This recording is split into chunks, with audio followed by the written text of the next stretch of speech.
Yo, yo, yo, we got my boy Vay. I know him as Ronvé. I've known this guy for over 20 years. You know, little history lesson. Me and this gentleman. I want to introduce him right. You know, he's a producer, he's a playwright, he's a songwriter, he's a musical writer, he's a musical genius and a mind. He's my friend, and we've been trying to do something together for years, and it finally took a response from Kendrick Lamar to get him to jump on one of our podcasts. So we're gonna bring him into the fold, man. We're gonna bring him into the fold. VZ, Ronvé, what's up, brother? What up, man? Man, it took a K dot response to have you jump on the pod, man. What's good with that, bro? I've been begging you for 4 years. Man, I've been I've been trying to get up with y'all for a minute, and I knew I had to jump on this one because I know y'all need an opposing view, because I already have a feeling where y'all sit with it. But Okay. Well, you might be surprised. You might be surprised where I sit with it. But before I get where I sit with it, where do you sit with it, sir? I think we got a battle. I think we got a battle. I'm somebody that takes my notes, so I have my little pros and cons. I think, as far as the cons go, I thought the flow could have been better. I thought, I did think that we were going to get like 6 minutes of the drunk flow, you know what I'm saying? With the voice crack, and I was like, oh no, don't do this. But once he got into it, he warmed up into it. And I think the big thing too is that he did touch on a lot of subject matters that we've heard before, but what I liked about it is that I liked how he framed it, and I liked how he sort of repositioned it in a way and kind of put it from this standpoint of this. He kind of sunned him, and he kind of did it from a grown man aspect, which that's the one thing that Drake has a lot of strengths, but as long as Drake is out here, rocking barrettes and nail polish and putting stuff on his abs and trying to appease to a young audience, ain't nothing he can do about that. And that's the one angle Drake, he can't do nothing about it, because we've never seen him. We don't know what a grown man Drake looks like yet. And we don't know what an evolved Drake looks like yet. And we got K Dot. This man has evolved every album, and so I like how he played to his strengths in that way. I like how, you know what I'm saying, I thought he came barred up. He everything he said, he addressed everything. And shit, man, even academics couldn't say nothing, man. His biggest cheerleader couldn't say nothing. And when you text me this yesterday, Vay, I couldn't even say nothing, right? Because I'm not, as the audience knows, as you know, I'm not the biggest K Dot fan. I'm not. That's not my pocket. You know what I'm saying? I'm not a Drake fan either. But when I go out and I hear Drake, I groove to it. What's for the ladies or whatnot, for the wife. But I'm not I was a big Section 80 fan. I like Section 80. Didn't really like To Pimp a Butterfly. Good Kid, Mad City was cool. Damn had his moments. And Mr. Morales. Okay, let's not even talk about Mr. Morales, right? Wait, hold on. Good Kid, Mad City was cool.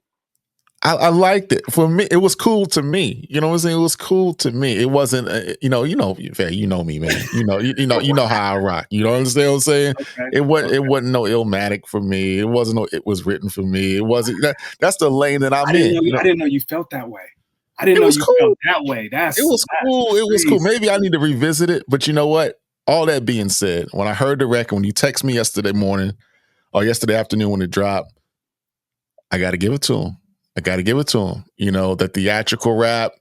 I'm really not a big fan of his vocal cadence sometimes, how he gets in the pocket and does those vocal effects. I'm really not a big fan of that. But from a creative aspect, from a lethal aspect, just getting in that bar work and really giving it to Drake, I got to give it up, man. I can't even front, man. I think K Dot, we got a battle, as you said, and I think K Dot, I like it. I listened to the joint 10 times in a row. So that's how I feel. I know you're probably surprised by that, but that's how I feel. I'm shocked. I'm shocked. I'm actually shocked. Yeah, I think, wow, that's crazy. Okay.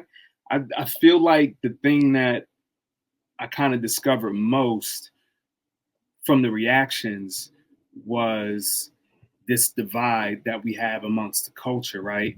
Where we got the people you just got people that want a more straightforward sort of approach, and then you have people who appreciate, the entendres and all of that, sort of for lack of a better way of putting it, like the nerdy aspects of it, like breaking it down and listen to it again and catching that. Like, you got folks who really love that, and you got folks who really hate that.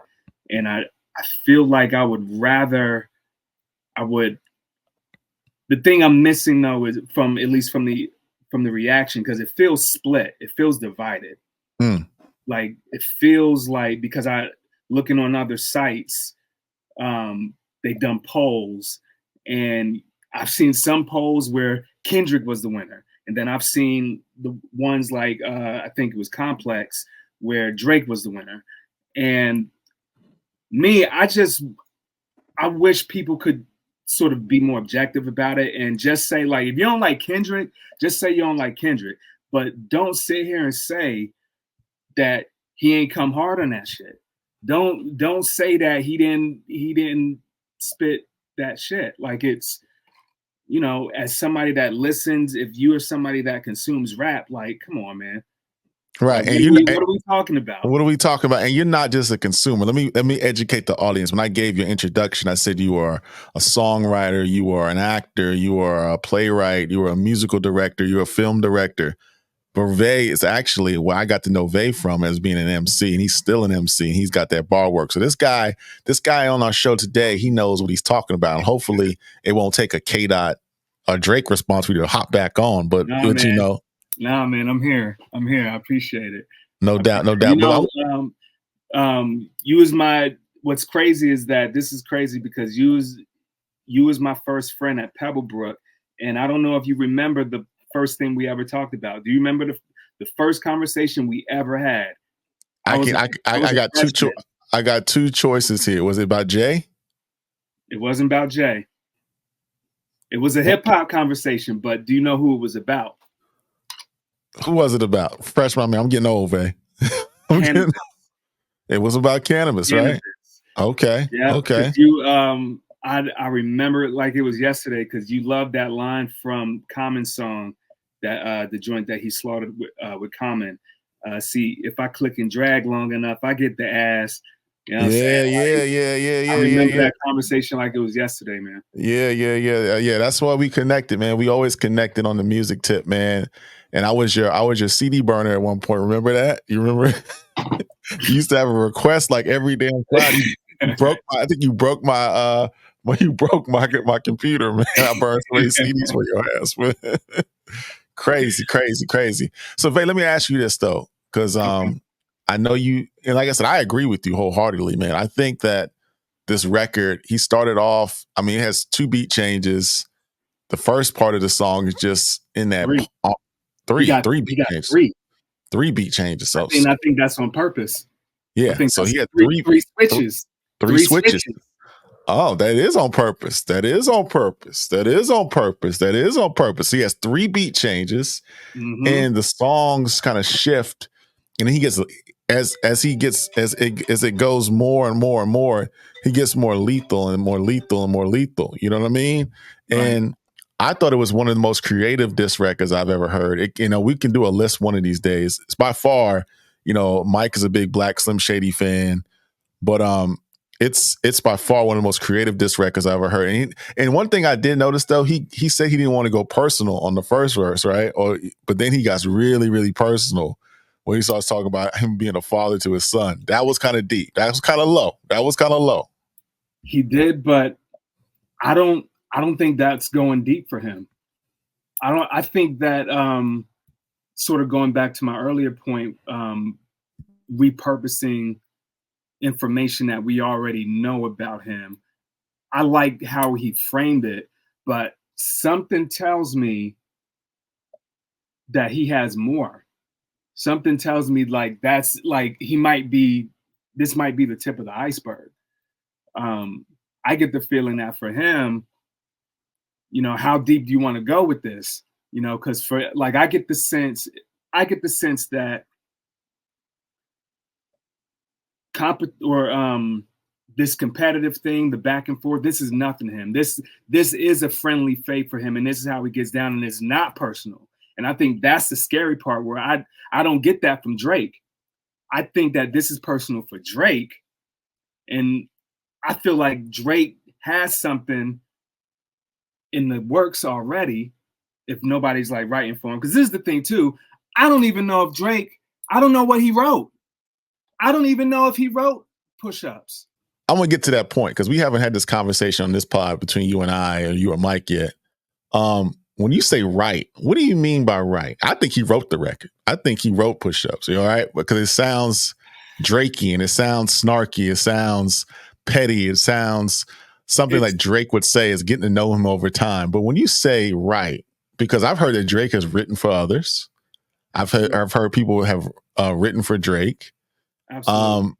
So how do you feel about that? When you say right, do you knock points away from him if he didn't write the whole record? Because it sounds like he wrote the Tailor-Made Freestyle. It sounds like Drake, Tupac's AI voice speaking through Drake, and Snoop speaking through Drake. So when you say right, how do you feel about that? Do you knock points off of him, or what's your thought on that? It's hard, man. Like, obviously, Drake can write his ass off, and this is not me downplaying his accomplishments as far as the songs he's written, not only for himself but for other artists. I think he's clearly proven in that way. However, we're not talking about songwriting. We're talking about just rapping. We're just talking about battling bar work. And I'm of the mind, and I might be old school, but I'm of the mindset, and I'm of the school of thought that if you come out here saying that, if you stand on the platform of I'm the best rapper, nobody can touch me, this, that, and the third, basically the thing that Drake or Cole was standing on. If that's how you are coming out, then when it comes down to it, you can't have no ghostwriters. You can't have ghostwriters, man. Like, it's different, like, because to me, I look at Drake, the minute I heard about Quentin Miller, I put Drake in an entertainment. He's an entertainer category. So to me, he's Dr. Dre, he's Kanye, he's name whoever else, Diddy. You know what I mean? Like, he's in that lane where he's an entertainer. He just so happens to have better bar work, obviously, than the people that I named. But ultimately, he's not trying to play on this rap level field. He's trying to play on the field of the Taylor Swifts, of the Kanyes, of the pop stars. And so that's where I put him. And if you coming out like, you know, like you the best, then I don't know. We might need a camera in the studio or something. I need to see you writing this, because we've already pulled back the curtain. We are and like he getting, and now I don't even know about his hit records. Like, he's got reference tracks from Yachty. You know That's true. like, That's true. That's true. Like, are you even writing your hit records? Because that's what you really stand on. You the hit maker, you the go-to.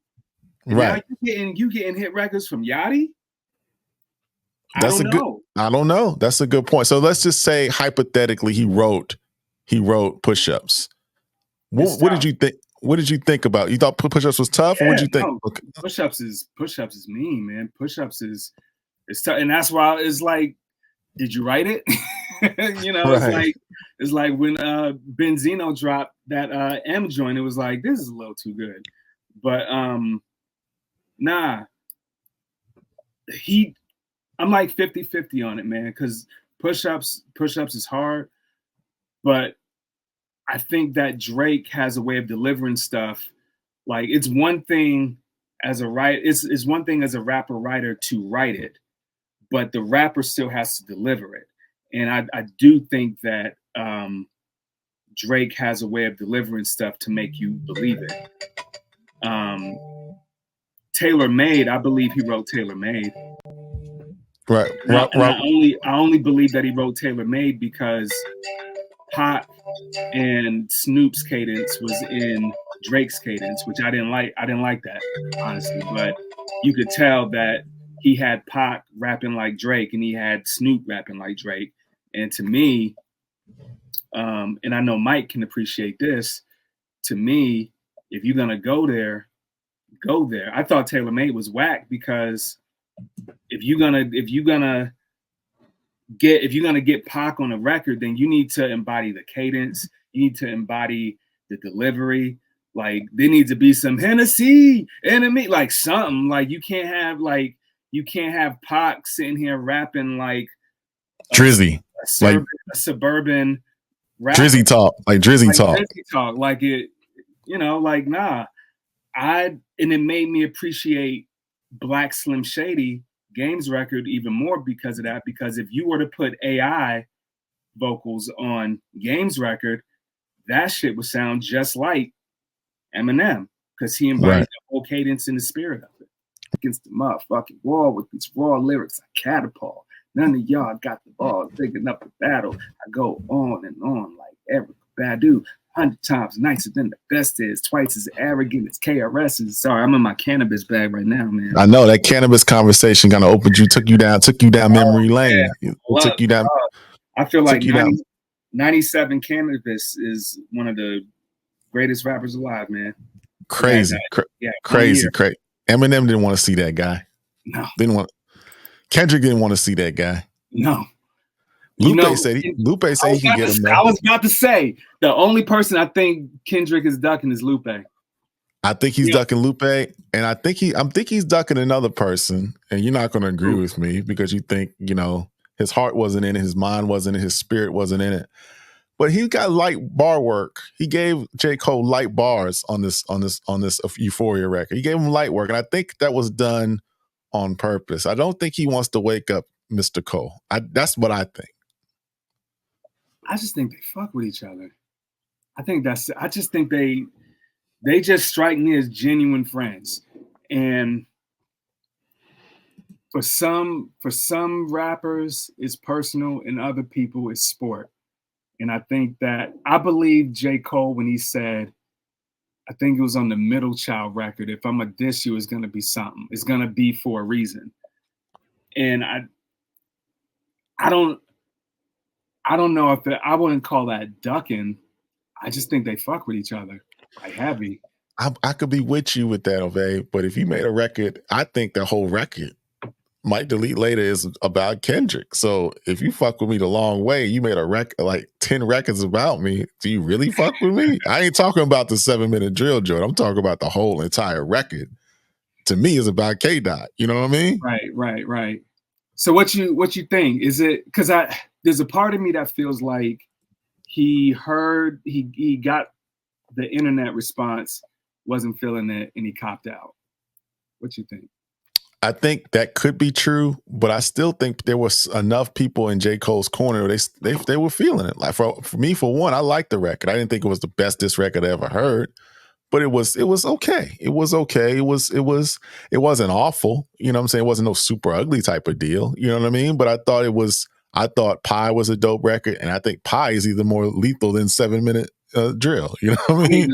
Man, honestly, I need to go back and listen to it because I'm not gonna lie, I gave it one listen down, but I was so kind of taken aback by 7-minute drill in a bad way because I didn't really like 7-minute drill,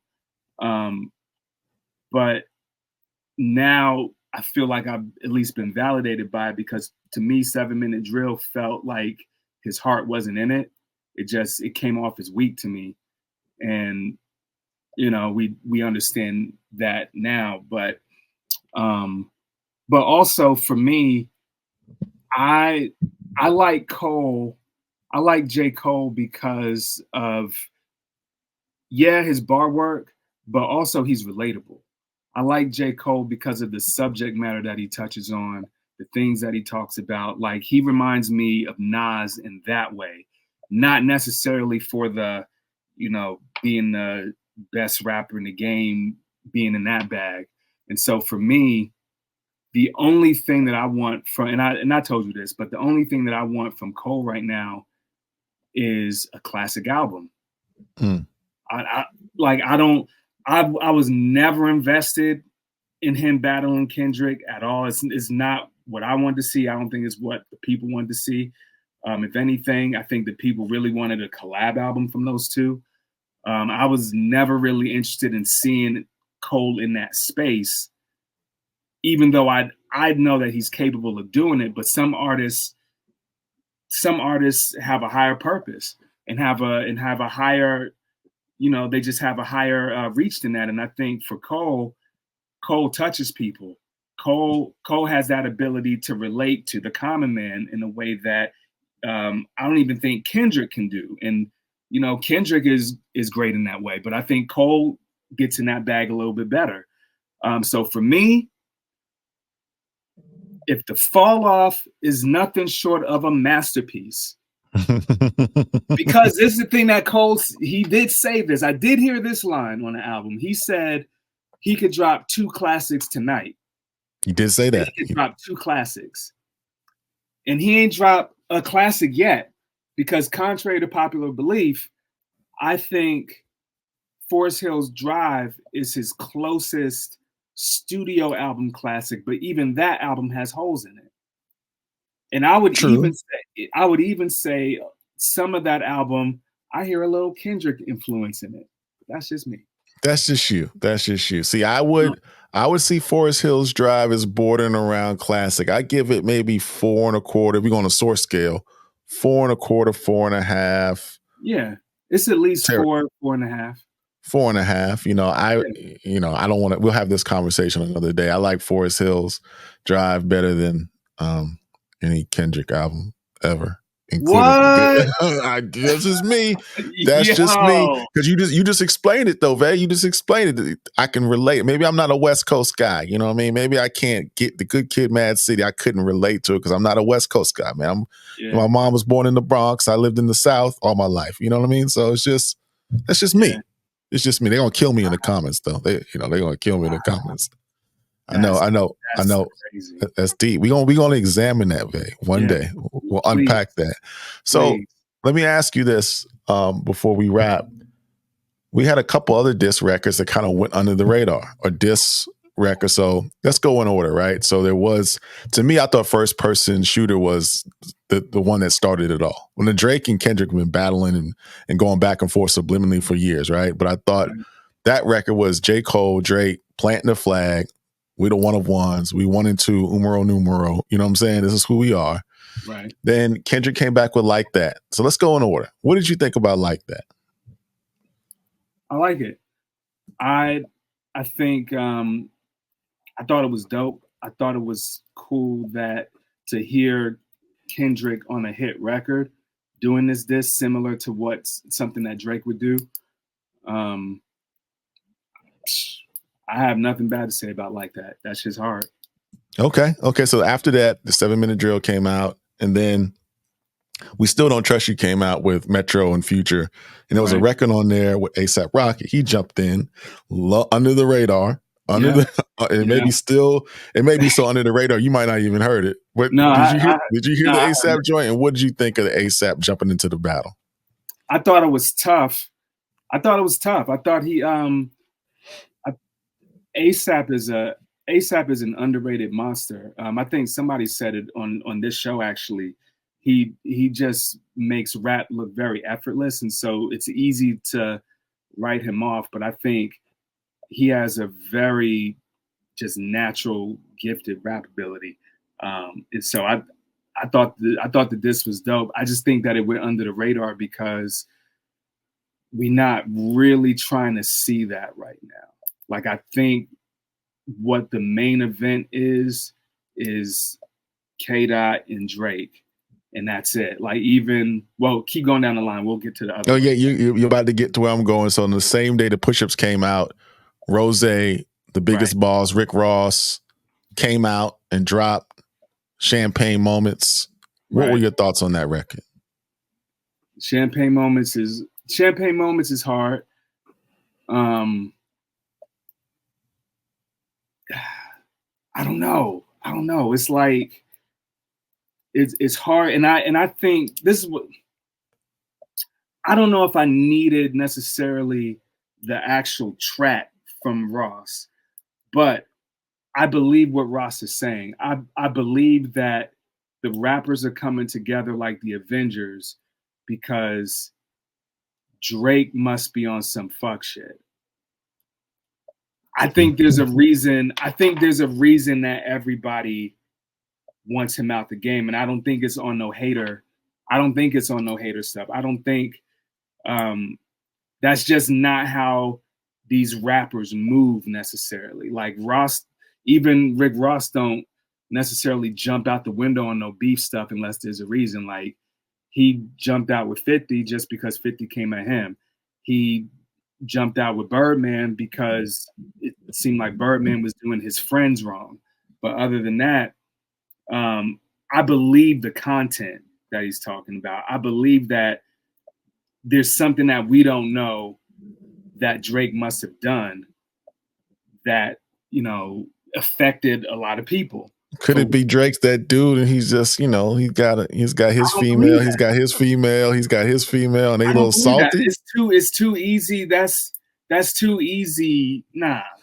They might have got their heart broke. You know what I'm saying? Drake he flew his girl out. I think Ronvé responded when he unfollowed him on IG, and then the next day he took his chick out to the concert, flew her out on a private jet, put her up in a hotel.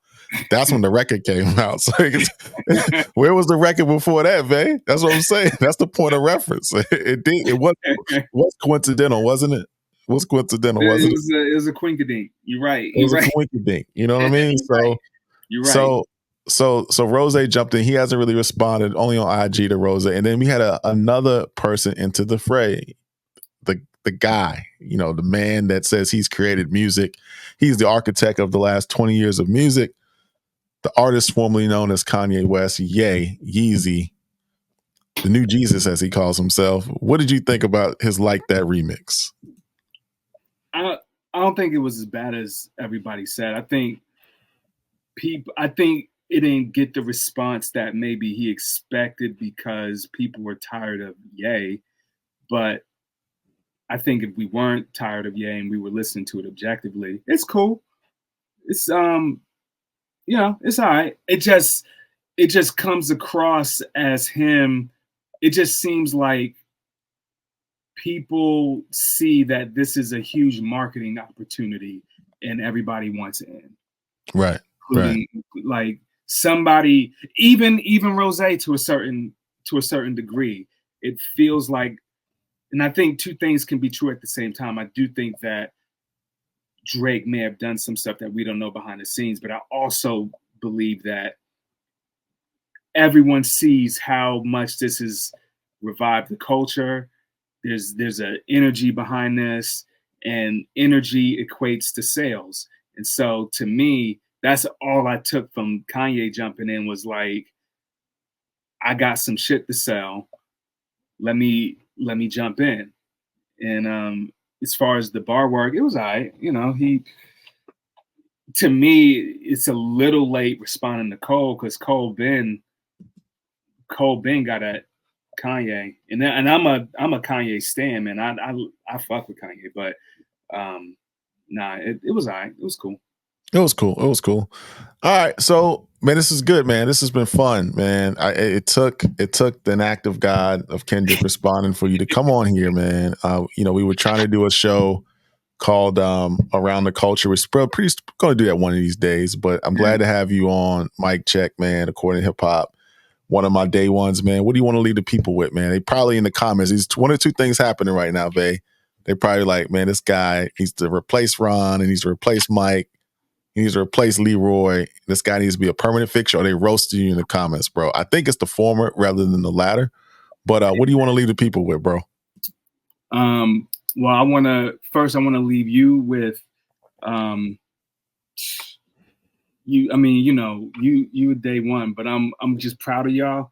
So I want to just say that first and foremost. I'm proud of you and Mike, and everybody. I know it's not just you and Mike. There's a bunch of y'all, but I know y'all, and